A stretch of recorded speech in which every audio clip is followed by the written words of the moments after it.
There was this guy named Don Cornelius, born in 1936 in Chicago. Growing up, things weren't easy for black people like him. The world was split by unfair rules that kept black and white folks apart. Don wasn't always in the TV game. He worked all sorts of jobs like directing traffic as a cop and selling stuff to make ends meet. But in 1966, he decided to chase a bigger dream. He went to school to learn about radio and television, and pretty soon, he landed a gig as a news reporter at a Chicago TV station. That's where the spark for something bigger started to grow. While working at the station, Don noticed something missing from TV. There wasn't a single music show that really celebrated black culture. So he came up with an idea to create one. He called it Soul Train, and it hit the airwaves in Chicago on August 17, 1970. The show was all about live music, dancing, and local talent showing off what they could do. People went crazy for it right away. It was fresh, it was fun, and it was something they'd never seen before. Just a little over a year later, on October 2, 1971, Soul Train went national, airing on TV stations all over the country. Big companies like Sears and Johnson Products stepped in to fund it, and that money helped keep the show alive. It was colorful, with amazing music and dance moves that had everyone glued to their screens. Soul Train's golden years were something else. All the biggest names in music showed up. You had legends like James Brown, Aretha Franklin, Marvin Gaye, Michael Jackson, and the Jackson 5 lighting up the stage. Later on, stars like LL Cool J and Mary J. Blige took their turn. But it wasn't just about the singers. The dancers were a huge part of the magic. Some of them, like Rosie Perez and Jody Watley, became famous just from being on the show. One dancer, Jeffrey Daniel, even taught Michael Jackson how to do the moonwalk, which became one of the most iconic dance moves ever. One of the coolest parts of Soul Train was this thing called the Soul Train line. Picture two rows of dancers facing each other, forming a kind of tunnel. One by one, people would strut down the middle, showing off their best moves while everyone cheered them on. It was like a big joyful dance party where anybody could be the star for a moment. The show wasn't just about fun, though. It meant so much more. For black folks watching at home, it was a chance to see themselves on TV looking confident, stylish, and proud. It became a weekly ritual for millions, something they couldn't wait to tune into. For the dancers who got to be on the show, it could be a ticket to fame, a chance to change their lives. Don Cornelius wasn't just a guy in front of the camera, hosting the show. He was the mastermind behind it all. He called the shots on everything. The music, the outfits, the vibe. Don was always calm and serious, which gave Soul Train a unique feel compared to other music shows. He believed TV should be for everybody, not just white folks, and he wanted black culture to shine in a positive way. For over 30 years, Soul Train churned out more than 1,000 episodes, making it the longest-running music show in TV history. In its prime, during the late 1970s and early 1980s, millions of people tuned in every week. Companies that sold makeup and clothes to black folks loved advertising on the show because they knew they'd reach a huge audience. Soul Train got so big that it spun off into award shows, fashion events, and even merchandise. Don Cornelius became a giant in black entertainment. In 1971, Life magazine named him one of the 100 most important people in America. But when something gets that big, trouble often follows, and Soul Train was no exception. Don was super strict about how the show ran. He had a clear vision and controlled every detail, from what songs played to how the dancers moved. Rosie Perez, who danced on the show for years, said Don once told her to change her moves because they didn't fit the vibe he wanted. He didn't want anything too wild or suggestive, keeping things in line with his idea of what Soul Train should be. Here's the thing, though. A lot of the dancers didn't get paid. For them, just being on national TV was the reward, a shot at fame. But later, some of them felt cheated. The show made money off their talent and creativity, but they didn't see a dime. That started to stir up some bad feelings. Then came an even bigger problem in the late 1980s, when hip-hop music started taking over. Don wasn't a fan. He thought hip-hop promoted negative stuff, like violence and bad language. In 1992, he flat out said he didn't want Soul Train playing music that wasn't uplifting. That didn't sit well with a lot of people. Musicians and folks in the music industry called him old school, saying he was out of touch with what young people loved. Newer shows like Yo!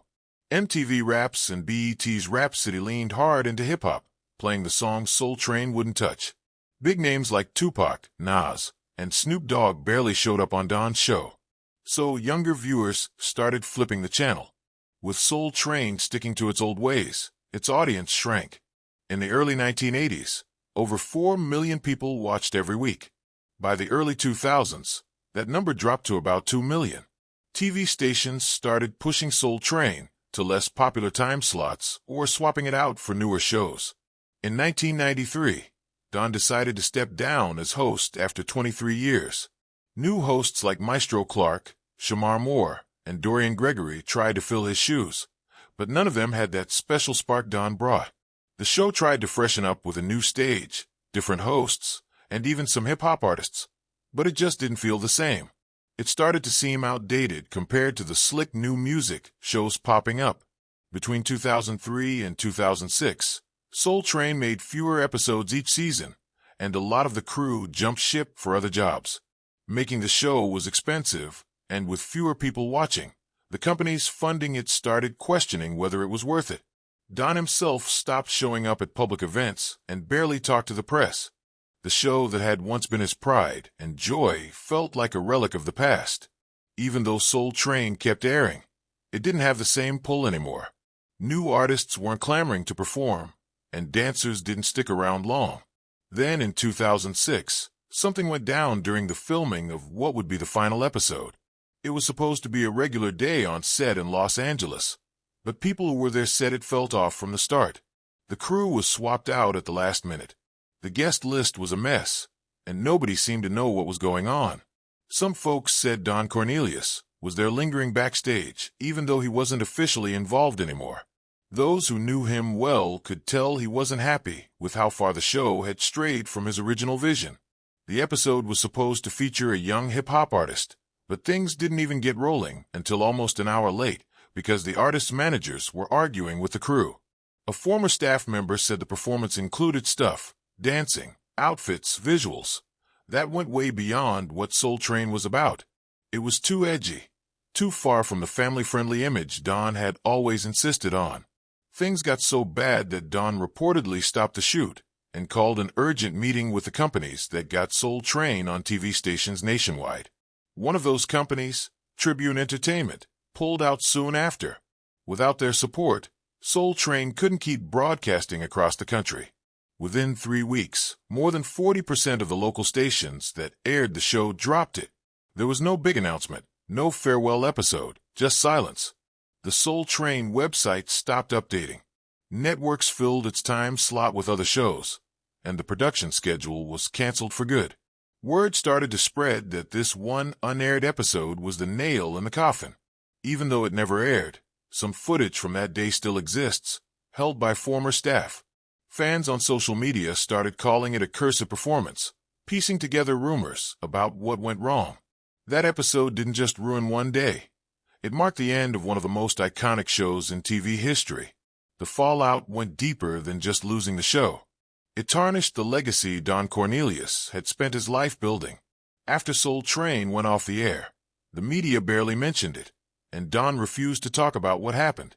In 2007, he did one radio interview and only said, "I think it went far enough."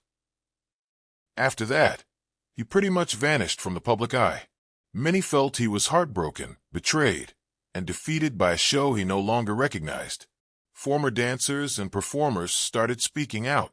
Rosie Perez called the show's sudden end an unnamed sadness. Dorian Gregory, one of the final hosts, said nobody on the team was told what was happening. They just noticed the filming schedule disappear from the system.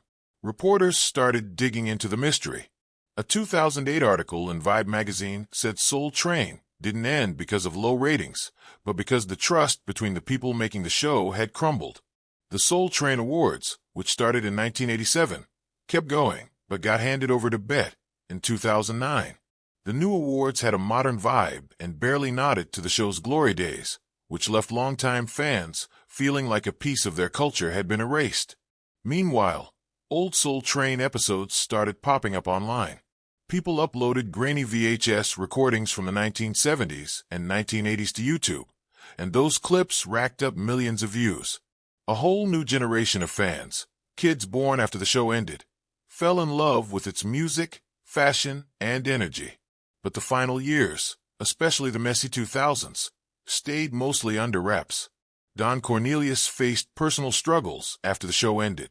In 2008, he was arrested for domestic violence, though he didn't serve time. Then in 2012, he took his own life at his Los Angeles home, leaving behind a lot of unanswered questions. The Los Angeles Times wrote that even though Don was a trailblazer, he left the spotlight in the quietest way possible. After his death, people started looking back at Soul Train's journey.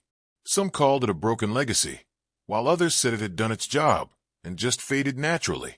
But one thing was clear. The 2006 shutdown was still cloaked in mystery.